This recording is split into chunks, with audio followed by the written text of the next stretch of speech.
uno de los principales componentes, moléculas que se encargan de activar mucho el sistema inmunológico, la respuesta inmunitaria o inflamatoria, y para poder atacar a los microorganismos, ya sea por medio de fagocitosis o la producción de poros en la membrana de los microorganismos, es la activación del sistema del complemento.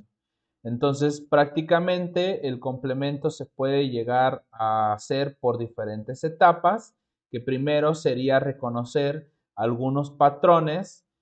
o algunas moléculas de los patógenos, y viene lo que es la conversión o la amplificación de las cascadas de las proteasas y sobre todo la convertasa C3, y lo cual puede provocar algunos residuos o algunas moléculas ahí, lo que es una respuesta inflamatoria, favorecer para la fagocitosis y el ataque a la membrana. Y entonces vemos una gran cantidad de moléculas que forman parte de esta cascada o activación del complemento, desde el reconocimiento a la unión de algunas moléculas en la superficie de los patógenos, y tenemos algunas enzimas que funcionan como que ayudan a la activación de otras moléculas o de otras proteínas del complemento. Tenemos algunas específicas que se van a unir después a la membrana de los patógenos y que pueden producir lo que es la opsonización. Algunos de ellos son mediadores para la inflamación, los que van a atacar la membrana del patógeno. Tenemos algunos receptores del complemento, pero también importante mencionar que hay proteínas que ayudan a regular el complemento, sobre todo porque en las personas sanas esto está sucediendo prácticamente en cierta parte de activación, entre comillas, pero no se llega a completar y entonces se desactiva por estas proteínas reguladoras, si no vendría a causar inflamación o los procesos inflamatorios en las personas sanas. Algo que se sabe acerca del complemento es que se puede activar por 3 rutas diferentes y todas convergen hacia el mismo punto, que vendría siendo la activación de la convertasa C3 para poder formar dos moléculas, C3A y C3B, que ahorita vamos a explicar más a profundidad este aspecto. Tenemos la ruta de las lectinas, la ruta clásica y la ruta alternativa. Y entonces lo importante aquí es que las 3 rutas convergen hacia el mismo punto, donde sería el paso central, donde cuando cualquiera de las vías interactúa con la superficie de un patógeno, lo importante es que se genera la actividad enzimática de la convertasa C3, donde este va a permitir el corte de la proteína C3 para que se formen dos moléculas, C3b, que es una proteína un poco más grande, que es la que se va a unir a la superficie del patógeno, y otra molécula más pequeña después del corte, que sería C3A, que esta va a ser liberada y que de alguna manera la C3A va a permitir que se potencie o promueva lo que es la respuesta de inflamación, para seguir llamando a más células para poder seguir atacando la infección. Sin embargo, tenemos, por ejemplo, la unión de C3b a la superficie de los patógenos, que va a permitir la opsonización o simplemente el ataque a la membrana para formar poros. Sin embargo, algo muy importante de esto, quizá molecularmente o químicamente, es que la característica clave de C3b es su capacidad para llegar a formar un enlace covalente con las superficies microbianas, lo que puede permitir el reconocimiento innato de los microbios y que se traduzca en una respuesta efectora hacia algunos fagocitos. Entonces, la formación de estos enlaces covalentes se llega a deber a que hay un enlace tioéster altamente reactivo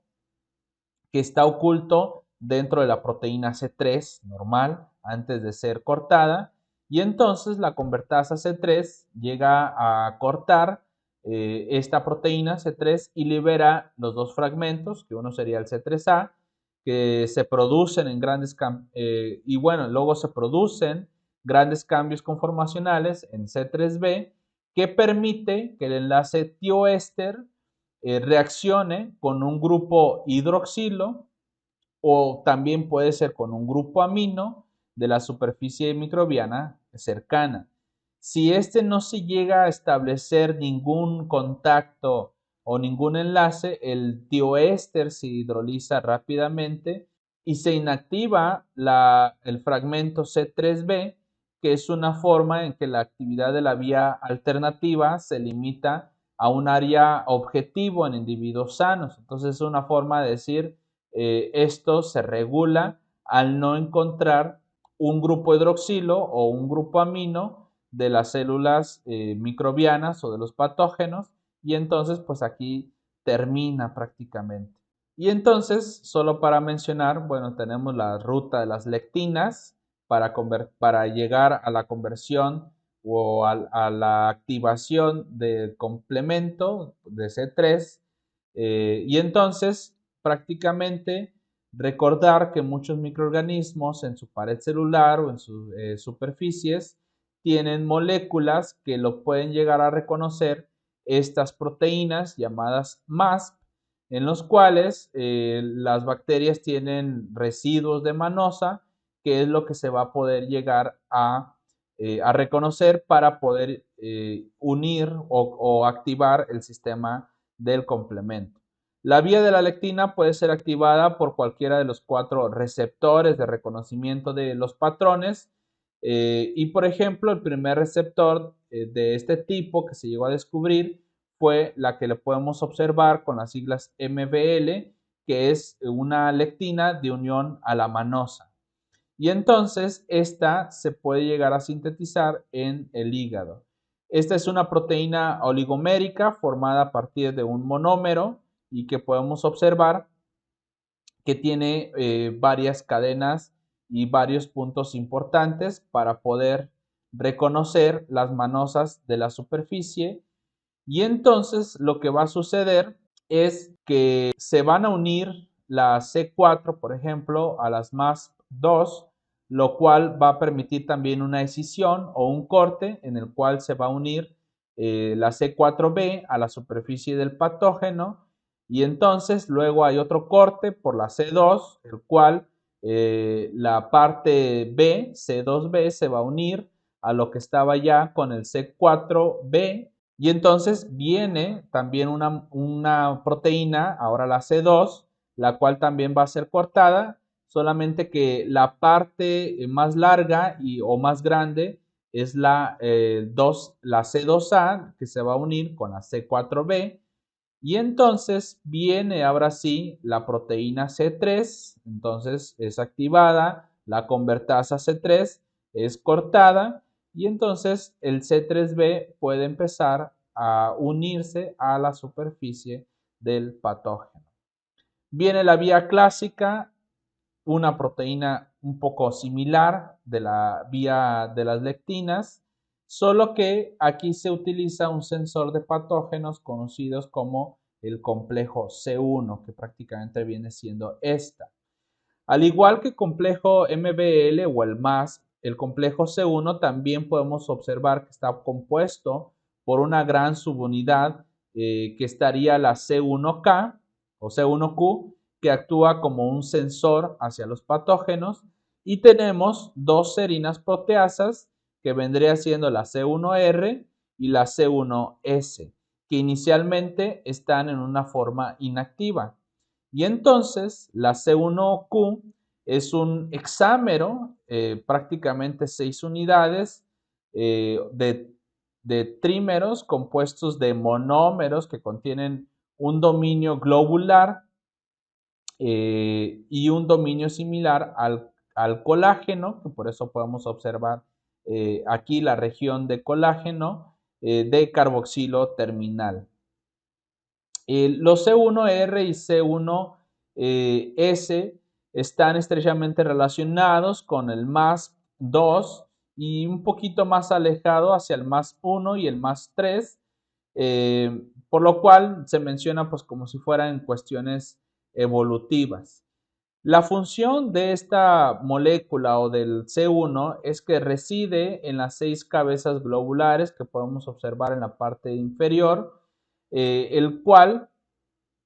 cuando dos o más de estas cabezas interactúan con un ligando, esto provoca un cambio conformacional en la proteína C1R y C1S que conduce a la activación de una actividad enzimática autocatalítica y permite que esto pueda ya estar activo, lo cual va a permitir los cortes del C4 y del C2,